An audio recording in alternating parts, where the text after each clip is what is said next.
This is our third video और यहाँ पर हम रिजोल्यूशन ऑफ फैक्टर्स जो है डिस्कस करने वाले हैं। इससे पहले वाले वीडियो के अंदर हमने एडिशन ऑफ फैक्टर्स देखा था। सो यहाँ पर हमें एक चीज़ क्लियर हो जानी चाहिए कि जब हम रिजोल्यूशन की बात करते हैं तो बेसिकली ये एडिशन का जस्ट अपोजिट है। जैसे सपोज हमारे पास एक इसके लिए एग्जांपल ले सकते हैं। हमारे पास एक ऑब्जेक्ट है, उसके ऊपर एक पर्टिकुलर डायरेक्शन में जो है फोर्स जो है अप्लाई किया गया है 5 न्यूटन का।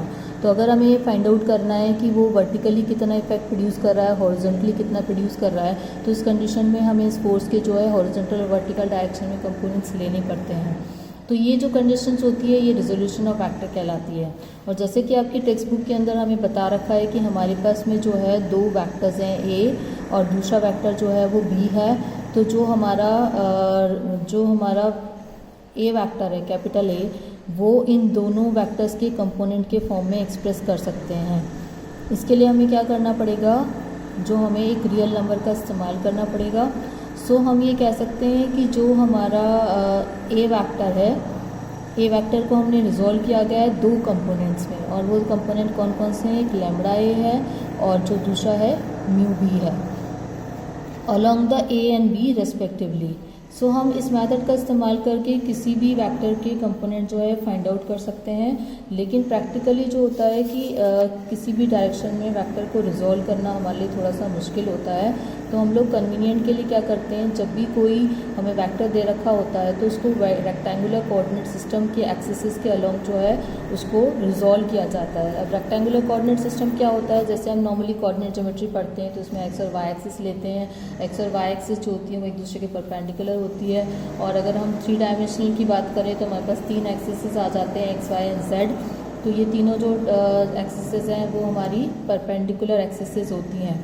लेकिन जब हम रेक्टेंगुलर कोऑर्डिनेट सिस्टम के अंदर जो है एक्सिस के अलोंग किसी भी वेक्टर को रिजॉल्व करते हैं तो वहाँ पर हमारे पास में एक टर्म आती है जिसको हम यूनिट वेक्टर कहते हैं।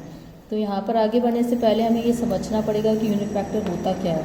यूनिट वेक्टर बेसिकली एक वेक्टर ही होता है, लेकिन उसका जो मैग्नीट्यूड है वो यूनिट लिया जाता है, इसलिए उसको हम क्या कहते हैं, यूनिट वेक्टर कहते हैं। सो नॉर्मली अभी हम लोग जब भी रिजोल्यूशंस पढ़ेंगे तो हम जितने भी वेक्टर क्वांटिटीज़ है उसको हम जो रेक्टेंगुलर कोऑर्डिनेट सिस्टम के एक्स वाई जेड एक्सिस हैं उसके अलोंग जो उसके कंपोनेंट्स फाइंड आउट करते हैं, और उसके लिए हम यूनिट वेक्टर्स का यूज़ करते हैं। जो यूनिट वेक्टर्स होते हैं वो बेसिकली इनका जो मैग्नीट्यूड होता है वो यूनिट होगा, मैग्नीट्यूड इज़ यूनिट।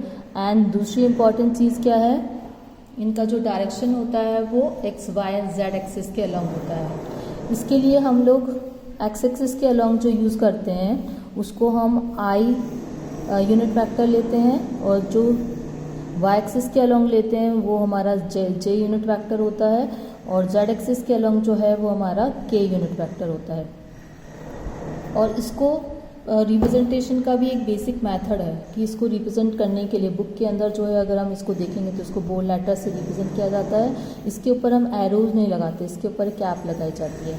तो जब कभी भी कैप लगी हुई होती है तो आप ये समझ सकते हैं कि ये यूनिट वेक्टर्स की बात कर रहे हैं। अगर हमारे पास में कोई भी एक जनरल वेक्टर ए है, अगर हमारे पास में एक वेक्टर जनरल वेक्टर ए है और उसको हम यूनिट वेक्टर के फॉर्म में अगर एक्सप्रेस करना चाहते हैं तो हम इसको लिखेंगे magnitude of A multiplied by N cap. N cap जो है यूनिट वेक्टर है और वो ए के डायरेक्शन में ही होगा।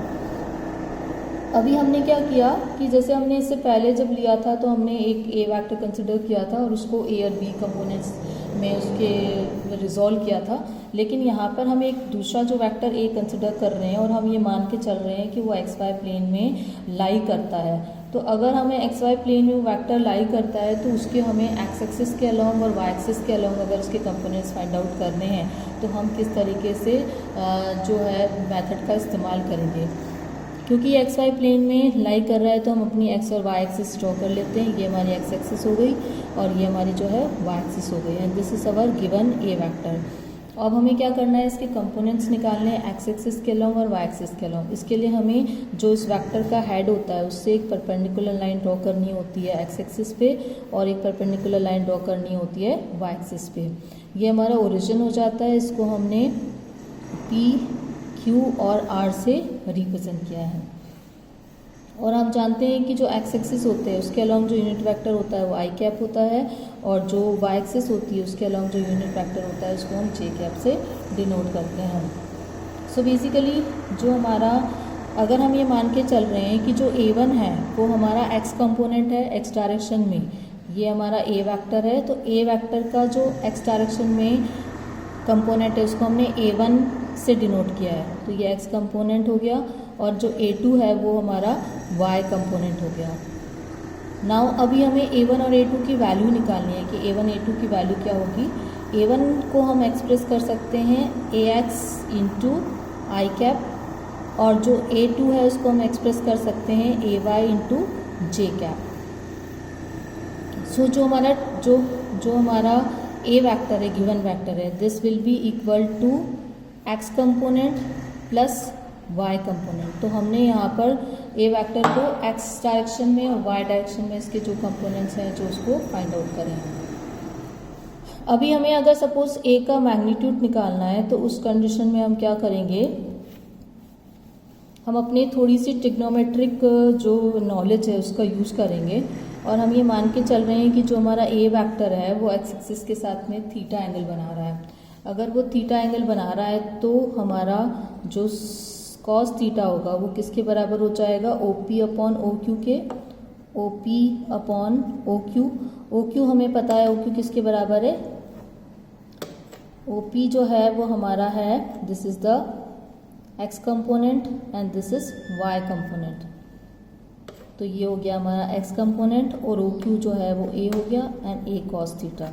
इसके अकॉर्डिंग AX की वैल्यू आ जाएगी A cos थीटा। इसी तरीके से अगर हम साइन थीटा कैलकुलेट करते हैं तो साइन थीटा किसके बराबर हो जाएगा, साइन थीटा बराबर हो जाएगा अब OPQ अपॉन OQ। जो PQ जो है वो OR के बराबर है, तो उसको हम OR लिख सकते हैं, और OQ को हमने OQ लिख दिया। तो sine theta equal to OR जो है वो बराबर है आपका AY के, एंड OQ बराबर है आपका A। दिस इम्प्लाइज AY बराबर हो गया आपका A साइन थीटा। अगर हम इन दोनों इक्वेशंस को, अभी हमारे पास दो इक्वेशंस आ गई है, एक इक्वेशन 1 है और इक्वेशन जो है हमारी 2 आ गई है। अब हम इन इक्वेशन 1 और 2 को स्क्वायर करके अगर ऐड करते हैं, इसके लिए हम ये वाली स्पेस यूज़ कर लेते हैं। स्क्वायरिंग इक्वेशन 1 एंड 2, अगर हमने दोनों इक्वेशंस को स्क्वायर करके अगर ऐड किया है तो हमारा हो जाएगा A square sine square theta plus A square cos square theta equal to AX square plus AY square. और अगर हम फर्स्ट आइडेंटिटी का यूज़ करते हैं तो इसमें हम A स्क्वायर कॉमन ले लेंगे, तो ये हो गया आपका sine square theta plus cos square theta equal to AX square plus AY square.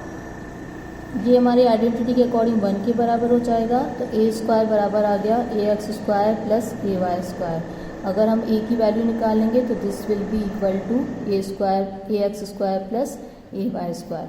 तो जो हमारा एक A वेक्टर है this will be equal to under root of AX square plus X component के स्क्वायर और Y कंपोनेंट के square के sum के बराबर है। और फिर उसका हमें क्या करना है, इसका अंडर रूट लेना है।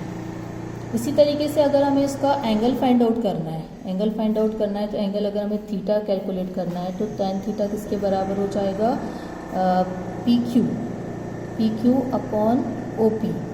और जो PQ जो है वो OR के बराबर है, यानी कि ये AY अपॉन AX के बराबर हो जाएगा। और इसको अगर हम लिखते हैं तो थीटा बराबर आ जाएगा आपका tan inverse AY upon AX। तो यहाँ पर जो है हमने वेक्टर A को जो है रिजॉल्व किया है उसके कंपोनेंट वेक्टर्स में along x axis and y axis, और उसका जो है डायरेक्शन भी हम फाइंड आउट कर सकते हैं अगर हमें थीटा की वैल्यू मिल जाती है। तो कुछ कंडीशंस में जो है हमको जो वेक्टर A होता है उसको 3 डायमेंशन में भी रिजॉल्व करना पड़ता है। तो 3 डायमेंशनल अगर रिजोल्यूशन हम ले रहे हैं किसी वेक्टर को, अगर हम तीनों x y z डायरेक्शन में उसके कंपोनेंट्स निकालने होंगे तो हमने यहाँ पर 3 एक्सिस कंडीशन कंसिडर करी है। ये x एक्सिस हो गया, ये y एक्सिस हो गई और ये z एक्सिस हो गई, और ये हमारा A वेक्टर है। A वेक्टर जो है वो x एक्सिस के साथ में अल्फा बना रहा है, y एक्सिस के साथ में बीटा एंगल बना रहा है, और जो z एक्सिस है उसके साथ में अगर गामा एंगल बना रहा है।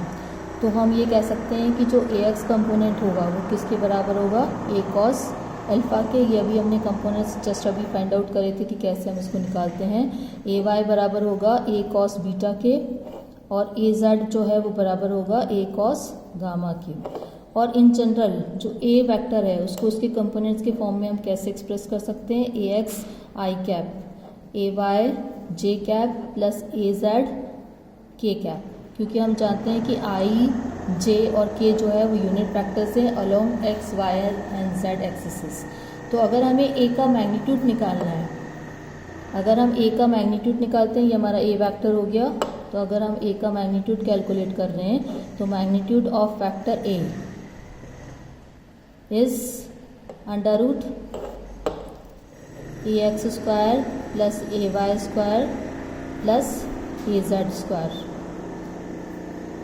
इसी तरीके से अगर हमें पोजीशन वेक्टर निकालना है r, जो हमारा पॉइंट p है उसका अगर हम पोजीशन वेक्टर निकालना चाहते हैं तो जो पोजीशन वेक्टर है, पोजीशन वेक्टर के लिए हमने लास्ट वीडियो में डिस्कस किया था कि जो पॉइंट होता है उसको हम क्या करते हैं, उसको ओरिजिन के साथ में ज्वाइन कर लेते हैं। तो जो हमारा लाइन सेगमेंट होता है वो हमारे पोजीशन वेक्टर को डिनोट करता है।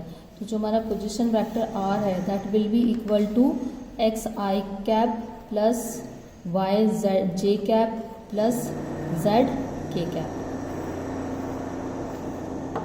where x, y and z are the components of R along the x, y and z axes। तो इस कंडीशन में हमने क्या किया कि जो हमने रेजोल्यूशन पढ़ा था, यानी कि अगर हम addition of vectors and resolution of vectors को अगर कंपेयर करते हैं तो ये दोनों एक दूसरे के अपोजिट होते हैं। और इसकी प्रैक्टिकल यूटिलिटी भी हमने देख ली कि प्रैक्टिकल यूटिलिटी ये हो गई कि हमें अगर सपोज किसी भी पर्टिकुलर फोर्स का या कोई भी और अगर फिजिकल क्वांटिटी है उसका डिफरेंट डायरेक्शन में इफेक्ट दिखना है तो हम उसका रिजोल्यूशन करते हैं। तो अभी तक हमने जो वेक्टर एडिशन पढ़ा था वो बेसिकली हमारे ग्राफिकल मेथड थे, लेकिन जो हमारे आने वाले जो वीडियोस होंगे उसके अंदर हम वेक्टर एडिशन पढ़ेंगे और that is called as the analytical method. तो नेक्स्ट वीडियो में हम डिस्कस करने वाले हैं vector addition by analytical method.